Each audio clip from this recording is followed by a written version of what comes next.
Welcome to my channel. बिस्मिल्लाहिर्रहमानिर्रहीम। अस्सलाम वालेकुम। मौत के बाद कयामत कायम होने तक हर शख्स पर जो जमाना गुजरता है उसको बरज़ख कहा जाता है।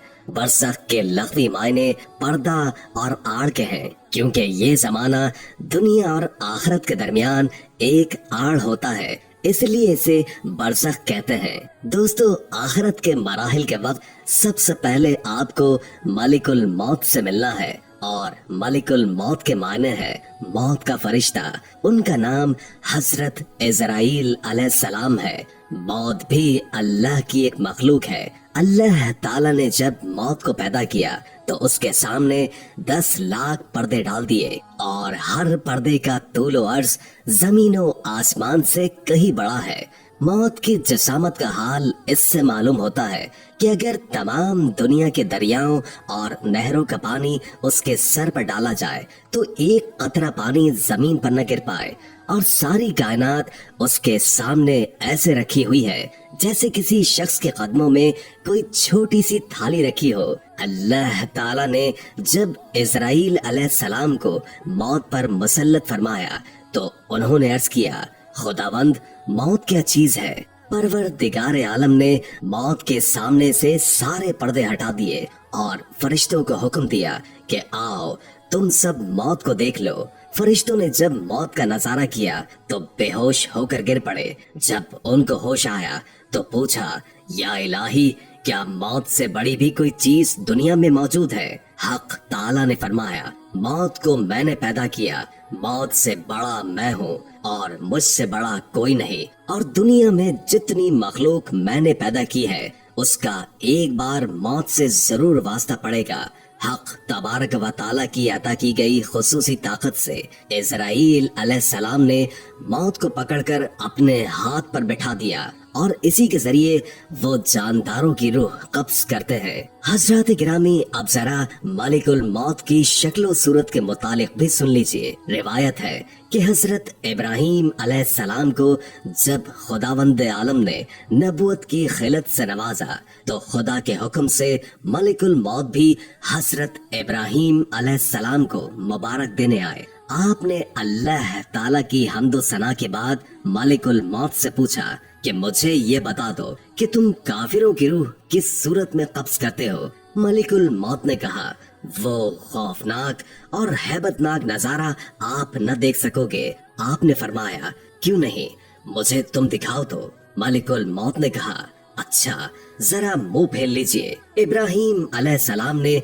जब मुंह फेर कर उसकी तरफ देखा तो एक स्याह बालों वाला हैबतनाक इतना लंबा आदमी नजर आया जिसका सर आसमान से लगा हुआ मालूम होता था। उसके मुंह से आग के शोले और धूल निकल रहे थे और जिस्म के सारे मसामात से चिंगारियां फूट रही थी। हजरत इब्राहिम अलैहिस्सलाम ये खौफनाक मंजर देखते ही बेहोश हो गए। थोड़ी देर के बाद जब आपको होश आया तो देखा कि मलिकुल मौत अपनी पहली शक्ल सूरत में बैठे थे। आपने फरमाया कि अगर काफिर को मौत की सख्ती और अजियत पेश ना भी आए तो तुम्हारी ये भयानक और हैबतनाक सूरत ही उसके लिए बड़ा अजाब है, और यही उसको काफी है। इसके बाद हजरत इब्राहिम अलैहिस्सलाम ने फरमाया, अब जरा मोमिन की रूह कब्ज करने का नजारा दिखा। मलिकुल मौत के कहने पर आपने मुंह फेर कर देखा तो सामने निहायत हसी, खूबसूरत, खुश फजा और बेहतरीन लिबास में खुशबूदार नौजवान बैठा था।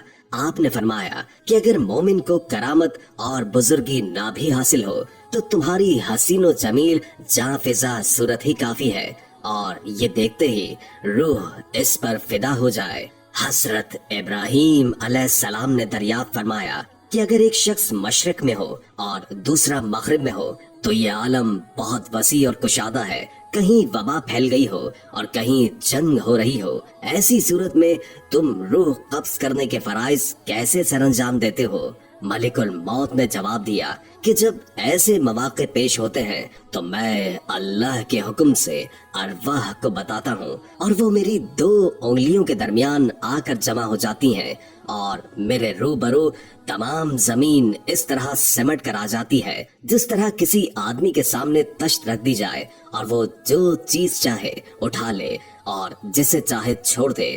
مجھے روح قبض کرنے میں کوئی دشواری اور مشکل نہیں۔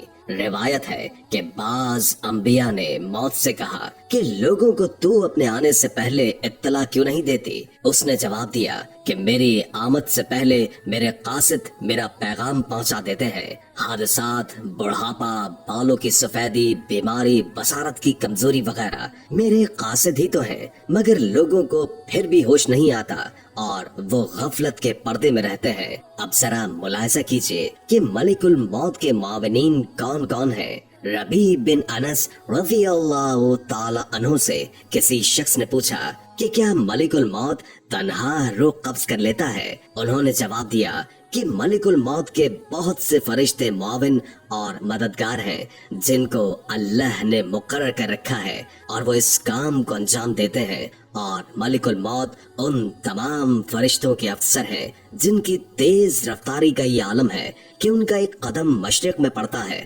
اور دوسرا قدم مغرب میں۔ ملک الموت کے ساتھ رحمت اور عذاب کے فرشتے رہتے ہیں۔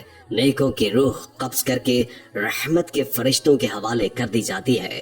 حضرت انس سے روایت ہے کہ سرور کائنات حضور صلی اللہ علیہ وآلہ وسلم نے فرمایا کہ موت کے وقت فرشتے میت کو چاروں طرف سے گھیرے اور جکڑے رہتے ہیں۔ اگر وہ ایسا نہ کرتے تو مرنے والے موت کی سختی اور شدت تکلیف سے جنگلوں میں بھاگے بھاگے پھرتے، اور نیک بندوں کی میت پر فرشتے دعا اور استغفار کرتے رہتے ہیں جب تک اس کے متعلقین تجہیز و تکفین سے فارغ نہیں ہو جاتے۔ اس طرح ملک الموت کے ساتھ بہت سے فرشتے رہتے ہیں۔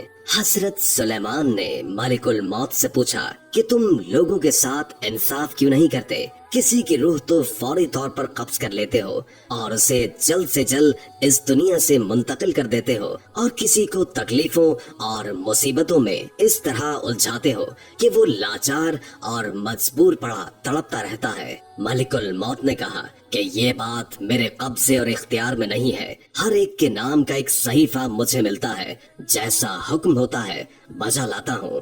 روایت ہے کہ شعبان کے مہینے میں ملک الموت کو ایک کاغذ دیا جاتا ہے، اس میں ان تمام لوگوں کے نام لکھے ہوتے ہیں جن کی روح قبض کرنی اس سال ان کے ذمہ ہوتا ہے، مگر دنیا کے لوگ اپنی آسائش اور آرائش کے کاموں میں مصروف رہتے ہیں۔ دولت کی فراہمی، مکان کی تعمیر، کھیتی باڑی، شادی بیاہ، غرض یہ کہ طرح طرح کی تیاریاں کرتے ہیں، اور وہ بالکل نہیں جانتے کہ اس سال ان سے دنیا چھوٹ جائے گی، حالانکہ ان کا نام ملک الموت کے کاغذ میں تحریر ہوتا ہے۔